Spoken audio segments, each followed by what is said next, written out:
जय श्री कृष्ण। जय श्री कृष्ण। दोस्तों दोस्तों आज मैं आपसे जो बात करने वाला हूँ वो बात कर रहा हूँ पैसे के रिगार्डिंग, लक्ष्मी जी के रिगार्डिंग।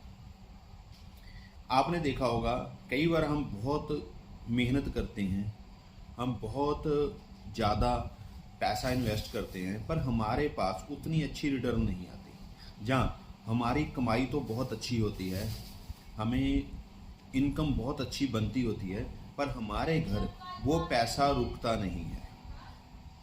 तो दोस्तों इसके कुछ कारण होते हैं। अगर वो कारण हम ना करें, हम छोटी छोटी गलतियां होती हैं, अगर हम वो छोटी छोटी गलतियां ना करें तो पैसा हमारे घर में बचने लग जाता है, हमारा जुड़ने लग जाता है। अगर वो गलतियां हम करते हैं तो हमारे घर पैसा नहीं जुड़ता। बस सिर्फ काम तो हम बहुत अच्छा कर रहे हैं, इसमें छोटा सा ध्यान रखना होता है दोस्तों।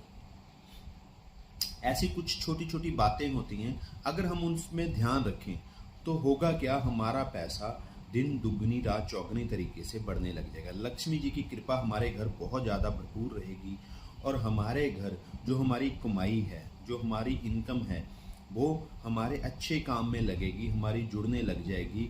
नहीं तो क्या होता है, अगर हम छोटी छोटी गलतियां करते हैं तो हमारा जो पैसा है वो बीमारी के ऊपर लग जाता है, ग्रह क्लेश होने लग जाता है और पैसा आता बाद में पहला चले जाता है। आज मैं आपके सामने वही डिस्कस करने वाला हूँ, वही चीज़ें बताने वाला हूँ। वो कौन ऐसी चीज़ें हैं जिसकी वजह से हम कभी भी वो सुख नहीं ले पाते जितनी मेहनत करते हैं। हमारी कमाई तो आपने बहुत लोग सुने होंगे, हमारी कमाई तो बहुत ज़्यादा है जी, पर हमें उतना प्रॉफिट नहीं आता, वो सारी चीज़ का मज़ा नहीं ले पाते। आज मैं आपके सामने ऐसे कुछ तथ्य रखूँगा, ऐसी कुछ चीज़ें रखूँगा, कुछ चीज़ें बता, कुछ छोटी छोटी जो गलतियाँ होती हैं, जो छोटी छोटी आदतें होती हैं, जो हम सिर्फ कुछ उनको ठीक करके हम ये पैसा और लक्ष्मी जी की अपार कृपा हम अपने ऊपर ले सकते हैं। दोस्तों ये आदतें मैं आपके साथ डिस्कस करना चाहता हूँ और बताना चाहता हूँ, और इसको नोट करना। सबसे पहले आपका जो मंदिर है वो पूरा साफ होना चाहिए और उसमें जो भी धार्मिक ग्रंथ है वो आपने रेगुलर स्टडी करनी है, पढ़ने हैं। ये ना हो कि आप अपने रेगुलर ग्रंथ नहीं पढ़ रहे और उनके ऊपर धूल मिट्टी पड़ी हुई है, तो इससे भी आपके घर लक्ष्मी जी की कृपा नहीं होती। अगर आप धार्मिक ग्रंथ आपके घर में है और आप पढ़ रहे हो तो अपने आप को अच्छी तरह आपने साफ नहीं किया। जैसे कि आपने वो पूजा करने से पहले नहाना है, आपने ग्रंथ पढ़ने से पहले नहाना है और उसके बाद साफ वस्त्र डालने हैं और वस्त्र डालने हैं। और जब आपने पूजा पे बैठना है तो आपने सिर्फ जितना टाइम आप पूजा करते हो, 10, 15, 20 मिनट, आधा घंटा, तो आपका सिर्फ उस पूजा पे फोकस होना चाहिए। नहीं तो अगर आपके पास टाइम नहीं है तो आप क्या करो, अपने दिन का दिनचर्या सिर्फ आधा घंटा पहले, जितने बजे भी आप उठते हो आधा घंटा पहले उठो और उठकर वो पूजा को टाइम दे दो। तो दोस्तों इससे आप क्या करोगे, आपके घर लक्ष्मी जी की वास होगा और लक्ष्मी जी सदा आपके कृपा बनाए रखें। तो आपने अपने धार्मिक ग्रंथ जो भी आपके घर में पड़े हैं उनकी सफाई रखनी है, उनको रोज रेगुलर पढ़ना है। ये ना हो आपने ले आए अपने घर रख लिए, सिर्फ आप रोज नमस्कार करते हो, उनको पढ़ते नहीं हो, तो इससे भी लक्ष्मी जी रूठती है। दूसरा दोस्तों, कभी भी जिंदगी में ना तो आपने कभी औरत के, ना बच्चों, ना बूढ़े, ना जानवर और पशु, इनको कभी भी मारना नहीं है। इनको कभी भी ऐसी वाणी प्रयोग नहीं करनी जिनसे इनका बेइज्जती हो जाए। ऐसा कभी भी नहीं करना। अगर आप ये कर रहे हो तो इससे क्या होगा, आपका लक्ष्मी जी रूठेगी और आपके घर लक्ष्मी जी का वास नहीं रहेगा। और तीसरी बात दोस्तों, जब भी आप काम पे जाने के लिए तैयार होते हो, जहाँ आपके घर कोई लेडीज़ है, औरत है, कोई भी जो ऑफिस जा रहे हैं वो तैयार होते हैं, कभी भी आपने पहले अपनी पैंट में, अपने पैजामे में, या औरतों ने सलवार पैंट जो भी वो डालती हैं, लेफ्ट लेग खब्बी लात पहले नहीं डालनी है।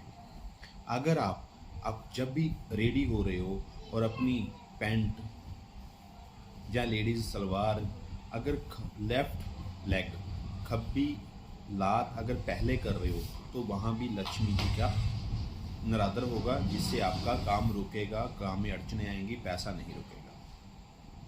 दूसरा दोस्तों, अगर आपके घर में कोई भी मेहमान आया है तो कभी भी आपने उसको बोल कबोल नहीं बोलने, कभी भी उसकी बेइज्जती नहीं करनी। चाहे वो मेहमान आपका कितना भी दुश्मन हो, जो भी आपके घर आ गया वो आपका मित्र बन गया, वो आपका दुश्मन नहीं रहा, तो कभी भी उसकी बेइज्जती नहीं करनी, कभी भी उसको कोई ऐसे बोल नहीं बोलने जिससे उसकी बेइज्जती हो। क्योंकि जो भी घर आ जाता है उसको हम भगवान का रूप कहते हैं, और उसको पूरा चाय पानी, उसको खाना वाना अच्छी तरह सेवा करनी है। चाहे उसके बाद आप उससे मिलो ना मिलो, जो अभी आपके घर मेहमान आ रहा है आपने पूरा उसका आदर सम्मान करना है। उसके बाद दोस्तों, कभी भी हमें दांत से अपने नाखून नहीं काटने चाहिए। अगर आप दांत से अपने नाखून काटते हो, इससे भी आपके घर में बड़ी प्रॉब्लम रहती है, ग्रह क्लेश रहता है, आपका पैसा टिकता नहीं है। दोस्तों, कभी भी आपने दांत से अपने नाखून नहीं काटने, हमेशा आपने अपने नाखूनों को नाखून काटने वाली मशीन से ही काटने हैं, कभी भी दांत से नहीं काटने। इससे भी आपके घर में अस्थिरता रहती है, आपके काम में, आपके पैसे में। और उसके बाद दोस्तों, अगर औरतें, ये स्पेशल औरतों के लिए है, अगर औरतें अपने बाल खड़े होकर संवार रही हैं और जूड़ा कर रही हैं, बांध रही हैं, तो ये भी बहुत ज़्यादा नरादर है, ये भी नहीं कभी करना चाहिए।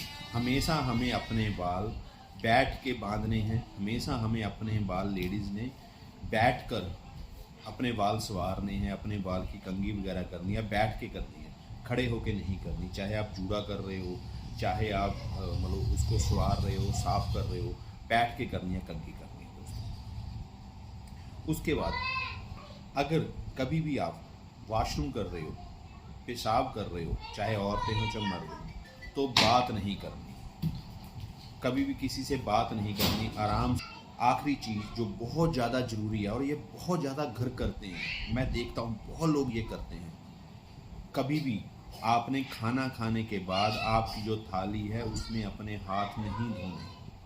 ये मैं देखता हूँ बहुत लोग करते हैं ये। इससे घर में क्लेश रहता है, नरादर रहता है, घर में प्रॉब्लम्स रहती हैं, तो ये चीज़ का ध्यान रखें दोस्तों। अगर ये सारी चीज़ें को आप ध्यान रखोगे तो महालक्ष्मी जी की आप पे अपार कृपा बनी रहेगी, आपके घर कभी भी पैसे की कमी नहीं आएगी, आपके घर कभी भी क्लेश नहीं रहेगा।